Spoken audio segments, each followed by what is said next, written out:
பெரிய அலை வந்து நம்மள வந்து அந்த வேகமா வர்ற போர்ட்ஸ்ல வந்து நம்மள கீழே தள்ளி விட்டுட்டு ரிவர்ஸ்ல போகும்போது அந்த கடல் வந்து ஆட்களை இழுத்துட்டு போயிடும். நம்ம எவ்வளவு பலமா தரையில காலை ஊனி வச்சாலும் அந்த அலை வந்து நம்மள அடிச்சு கீழே தள்ளினதுக்கு அப்புறம் நம்ம என்ன பண்ணினாலும் அது இழுத்துக்கிட்டு ஆழத்துக்கு கொண்டு போயிடும். ஆழத்துக்கு கொண்டு போகும்போது என்ன ஆகும்னா, நமக்கு நீச்சல் தெரிஞ்சவங்களா இருந்தாலுமே நம்மள கரை நோக்கி வர முடியாது. ஏன்னா கடலுக்கு கொஞ்சம் தூரத்துல போயிட்டுனா நீர் ஓட்டம்னு ஒண்ணு இருக்கும். நீங்க குளத்துல நினைக்கிற மாதிரி மத்த இடங்கள்ல உள்ள மாதிரி இல்லாம கடல்ல எப்பவுமே நீரோட்டம் இருக்கும். அந்த நீரோட்டம் நம்ம இன்னும் ஆழத்துக்கு தான் கொண்டு போகும்.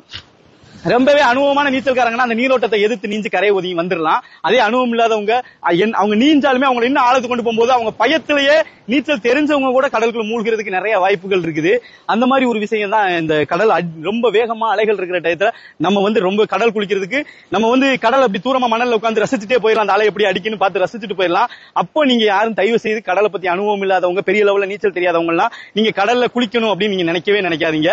அதுக்கப்புறம் அடுத்து இந்த மாதிரி பெரிய அலைகள் வந்து போகும்போது இன்னொரு விஷயமும் நடக்கும். என்னன்னா, கடல் அலைகள் வந்து அந்த சுருட்டி அடிக்கும் போது அதுல இருந்து ஒரு 3 வகையான 4 வகையான சுழிகள் சொல்லுவோம். அந்த சுழி பிரியும். அந்த சுழியை கூட உங்களுக்கு காட்டலாம்.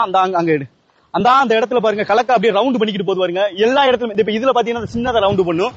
பெரிய இப்ப பாருங்க, அந்த தெரியுது பாருங்க, எவடியா மரியா அந்த தெரியுது பாத்தீங்களா? அதுக்கு பேர் தான் சுழின்னு சொல்லுவோம். நாங்க மீனவர்கள் எல்லாரும் சுழின்னு சொல்லுவோம்.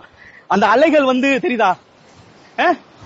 அந்த போது வருங்க, அப்படி அந்த சுழி போய்கிட்டே இருக்கும். அப்ப வந்து என்ன ஆகும்னா, எவ்வளவு பெரிய நீச்சல் தெரிஞ்ச ஆலயம்னு அந்த சுழி சுருட்டி இழுத்துக்கிட்டே போயிடும். இழுத்துட்டு போய் அந்த சுழி என்ன ஆகும்னா, இப்படி தரையை நோக்கி சுழிக்கும். அந்த தண்ணி அப்படி ஒரு மாதிரி சொல்லலும் போது என்ன ஆகும்னா, அதுக்குள்ள மாற்றவங்கள நீருக்குள்ள வச்சு அமுக்கும் போது ஆட்டோமேட்டிக்காவே வந்துகிட்டு அவங்க தண்ணிக்குள்ள மூழ்கிடுவாங்க. இந்த தெரியுது பாருங்க, இந்த பெரிய சுழி. இந்த மாதிரி சின்ன அலைக்கே இந்த மாதிரி சுழி வருதுன்னா, பெரிய அலைக்கெல்லாம் பெரிய பெரிய ரொம்ப ஆக்ரோஷமான சுழிகள் வரும். அந்த சுழிகளுக்குள்ள அமுக்கி ஆறுக்களை மூழ்கடிச்சு கொன்றும். இதெல்லாம் கடல்ல இருக்கிற ஆபத்து. இது எங்களுக்கு மீனவர்களுக்கு எல்லாருக்குமே தெரியும். உங்களுக்கு அந்த அனுபவம் தெரியாதனால நான் சொல்றேன். அதே மாதிரி இந்த சுழி அமுக்கும் போது நீங்க என்ன பண்ணா, சுழியை எதிர்த்து நீங்க கூடாது. சுழி நீச்சல் தெரிஞ்சவங்களா இருந்தா கூட இந்த சுழிக்குள்ள மாட்டினா இறந்துருவாங்க. ஆனா இந்த சுழி என்ன ஆகும்னா, அந்த சுழியை எதிர்த்து நீங்க கூடாது. அந்த சுழி போற பாவிலே போய் அந்த சுழியை விட வேகமா நீஞ்சு நம்ம கடந்து வெளியே வந்து தப்பிக்கணும். இப்படி எல்லாம் நிறைய இருக்கு இந்த கடல்கள்ல. நீங்க நினைப்பீங்க சும்மா ஒரு ஓரமா போதும், சும்மா ஒரு ஓரம் அப்படிங்கிறது.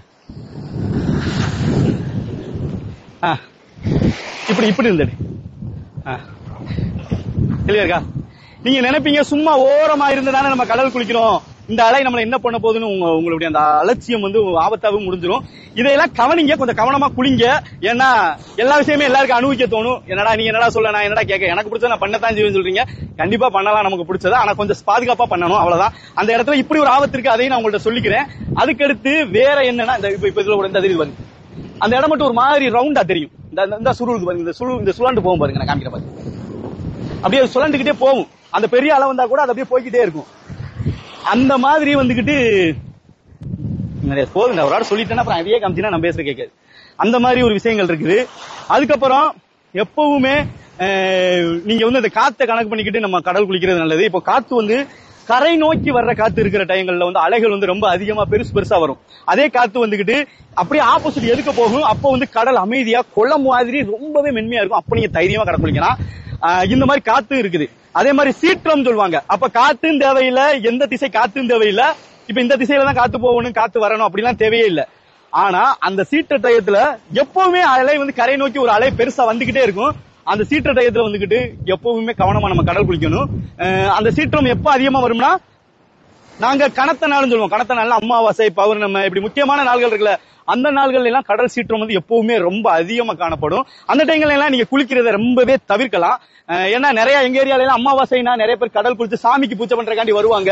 அப்ப எல்லாத்தையுமே நம்ம சொல்றது பாருங்க, என்னையோ அடிச்சு தள்ளுது, இல்லைன்னா கொஞ்சம் தவறி விழுந்திருப்பேன்.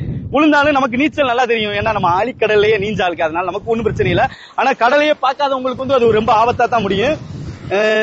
அதே மாதிரி இந்த மாதிரி அடிகடல் சொல்லுவாங்க, அது எல்லா இடத்துலயும் இருக்காது. ஒரு சில இடங்கள்ல தான் அந்த அடிகடல் இருக்கும். இந்த அடிகடல் இருக்கிற இடத்துல என்ன ஆகும்னா, ரொம்ப பக்கத்திலே ஆழம் இருக்கும்.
இப்ப இந்த அடிக்கடல் இருக்கு பாத்தீங்களா, இந்த இடத்துல வந்து எவ்வளவு பக்கத்திலே ஆழம் இருக்கு பாத்தீங்களா. இந்த மாதிரி அடினா அலைகள் பெருசு பெருசா அடிக்கிற இடத்துல வந்து ஆழம் ரொம்ப பக்கத்திலே இருக்கும். ஏன்னா இந்த அலை வந்து சுருட்டி எடுக்கும் போது அந்த இடத்துல பெரிய பள்ளம் விழுவும், அந்த மண்ணையும் ரிட்டர்ன்ல எடுத்துட்டு போயிடும். அப்போ அதனால என்ன ஆகும்னா ரொம்ப பக்கத்திலேயே குழி இருக்கும். அந்த மாதிரி இந்த மாதிரி அடிக்கிற கடல்ல நம்ம எப்பவுமே கவனமா குளிக்கணும். அதே மாதிரி